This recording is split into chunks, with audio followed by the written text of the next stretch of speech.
मुस्लिम में भाईचारा संभव है? मीरा जी, हमें तो घोट घोट कर यह पढ़ाया जाता है हिंदू मुस्लिम भाई भाई, हिंदू मुस्लिम भाई भाई। स्कूलों में पढ़ाया जाता है क्या? हिंदू मुस्लिम भाई भाई। लेकिन किसी मदरसे में यह नहीं पढ़ाया जाता। अच्छा, आपने ये जो नारा है हिंदू मुस्लिम भाई भाई, ये हिंदुओं के मुंह से ही सुना होगा, किसी मुसलमान के मुख से आज तक सुना नहीं? क्यों नहीं सुना? अब उसका मैं कारण बताऊंगा। क्योंकि ऐसा बोलना उसके लिए हराम है, वो बोल ही नहीं सकता, कानून विरुद्ध है उसके लिए। कभी आपने यह सुना ईसाई मुस्लिम भाई भाई, यहूदी मुस्लिम भाई भाई, चीनी मुस्लिम भाई भाई, जापानी मुस्लिम भाई भाई? नहीं सुना ना। हिंदुओं को सबसे बर्बाद और तबाह करने वाला कोई वाक्य है तो वो है हिंदू मुस्लिम भाई भाई। मैं मात्र 4 आयतें बोलूंगा, आप खुद समझ जाना, आप खुद समझ लो कि क्या कभी भाईचारा कभी हो सकता है, कभी संभव है। मैं कुछ लाइनें बोल रहा हूं जो कुरान मजीद में जो आदेश दिए गए। सबसे पहली लाइन, ला यत्खिजिल मुमिनूनल काफिरीन औलिया। ये चीज मैं बोलूं कि ना बोलूं? मैं इसलिए बोलूं कि ताकि उन नमूनों को भी पता चले कि मुझे भी आता है ये सब बोलना। वो भी तो सुन रहे होंगे ना कहीं बैठे बैठे। नहीं तो कोई ये कह सकता है कि ये आदमी काल्पनिक बोल रहा है।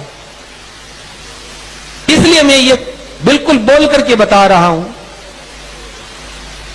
हिंदी अर्थ, हे मोमिनो, यानी हे मुसलमानों, मोमिन के सिवा कभी किसी को दोस्त ना बनाना। समझ गए? भाईचारा। अगर कोई मुसलमान है तो ही उसको दोस्त बनाना।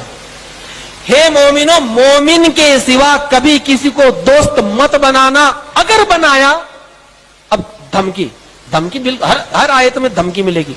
अगर किसी ने इस बात को नहीं माना तो उसका खुदा से कोई संबंध नहीं रहेगा। खुदा अपने गजब से सबको डराता है। ध्यान रखना, तुम्हें लौटकर खुदा के पास ही जाना है। मतलब वहां सजा मिलेगी अगर ऐसा नहीं, तुमने हमारी बात ना मानी हो। अब वो लिखते हैं कि क्यों नहीं करना, तो सूरा नंबर 4 की आयत नंबर 89 में वो कहते काफिरों से इसलिए मित्रता नहीं करना क्योंकि काफिर तो ये चाहते हैं कि तुम भी काफिर हो जाओ, वो तुम्हें बिगाड़ देंगे। मतलब हम बिगाड़ने के लिए पैदा हुए हैं उस नमूनों को, या हम दुर्गुण छुड़ाने के लिए हुए हैं? ना ना, तुम गंदगी में पड़े रहो, हम तो डूबे सनम, तुम्हें भी ले डूबेंगे। आगे वो कहते सूरा 9 की आयत नंबर 23 बिल्कुल स्पष्ट वो कहते, ए ईमान वालों, और इतनी खतरनाक बात लिखी है कि सुनकर आप सोच नहीं सकते कि ऐसा भी कोई लिख सकता है क्या। ए ईमान वालों, अगर तुम्हारे मां बाप भाई बहन परिवार का कोई भी व्यक्ति अगर काफिर हो जाए, इस्लाम को ना माने, तो तुम उससे भी अपने संबंध तोड़ लो। वो भी तुम्हारा अपना नहीं है, बाप भी तुम्हारा नहीं, अगर वो इस्लाम को ना माने तो। कुरान में तो ये चीज थोड़ी सॉफ्ट लिखी है, लेकिन यही बात बाइबल में लिखी है, बिल्कुल ये की है।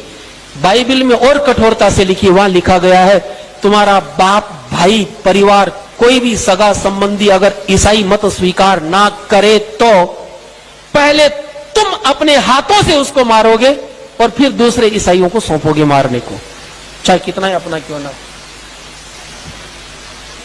आगे वो कहते हैं, अब भाईचारा कहां? भाईचारा भी है वैसे, भाईचारे की बात भी है एक जगह, वो है सूरा नंबर 49 49 नंबर में 9 और 10 नंबर की आयत में। वो कहते हैं अगर मोमिनों के 2 गुट आपस में लड़ ले, मुसलमानों के 2 फिरके आपस में अगर लड़ ले तो उनको लड़ने मत देना, उनमें सुलह करवा देना, समझौता करवा देना। भाईचारा है लेकिन केवल मुसलमान से भाईचारा है। और आगे वो लिखते हैं,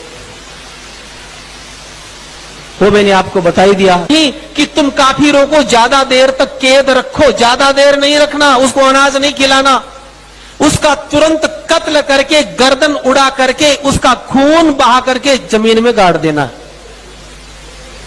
तो जिंदा रहने तक का अधिकार नहीं है किसी को। जो लोग इस्लाम में भाईचारा ढूंढते हैं, जिस प्रकार भैंस के गोबर में सुगंध कभी आ नहीं सकती, जैसे कभी पश्चिम में सूरज नहीं निकल सकता, जैसे नदियां के दोनों धाराएं कभी मिल नहीं सकती, हिंदू इस मुसलमान का भाईचारा, क्या मुसलमान से दुनिया में किसी का भाईचारा नहीं हो सकता?